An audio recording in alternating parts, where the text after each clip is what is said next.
मी निवेदिका वीणा दिघे.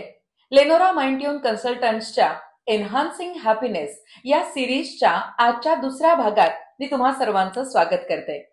आजच्या भागात डॉक्टर सीताराम कोल्हे सरांना मला एक फार वेगळा प्रश्न विचारायचा आहे.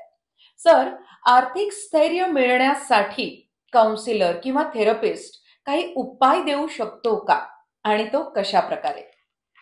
आज आपल्याला या ठिकाणी जो प्रश्न विचारलेला गेलेला आहे, आपल्याला वाटेल आर्थिक स्थैर्य आणि सायकोलॉजीचा काय संबंध.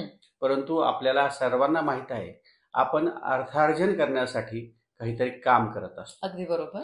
ते काम करताना आपल्याला काहीतरी स्किल लागतं. ते स्किल वाढवण्यासाठी किंवा त्याच्यामध्ये सातत्य ठेवण्यासाठी जे काही पॅरामीटर्स असतात, त्या पॅरामीटरची डेव्हलपमेंट करण्यासाठी सायकोथेरपीचा उपयोग होत असतो. आणि ते जे पॅरामीटर्स आहे, आपण कशामध्ये कमी आहोत, जसं सॉट अनालिसिस करतात किंवा इतर काही गोष्टी आपण करतो, त्या अनालिसिस करून घेण्यासाठी या सेंटरचा उपयोग होतो. आपण त्यामध्ये ज्या पॅरामीटर्सला कमी पडतो ते आपण डिटेक्ट करून त्या पॅरामीटर्समध्ये जर आपण वाढ केली तर आपण आपलं स्किल वाढवू शकतो.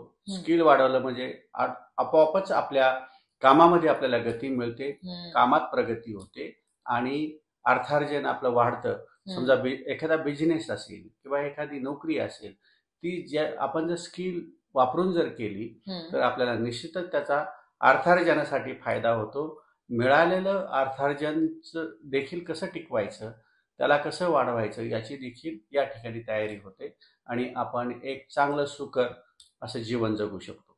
अच्छा, म्हणजे नक्कीच आर्थिक स्थैर्य मिळण्यामध्ये काउन्सिलर किंवा थेरपिस्ट यांचा फार महत्वाचा वाटा किंवा महत्वाचा रोल ठरू शकतो, हे आज आपल्याला कळलं. अशाच आगळ्या वेगळ्या प्रश्नांची पण महत्वाच्या प्रश्नांची उत्तरं जाणून घेण्यासाठी लेनोरा माइंडट्यून कन्सल्टंट्सच्या एन्हान्सिंग हॅपीनेस या सिरीजमध्ये पुढचा प्रश्न घेऊन पुढच्या भागात आपण नक्की भेटूयात. धन्यवाद.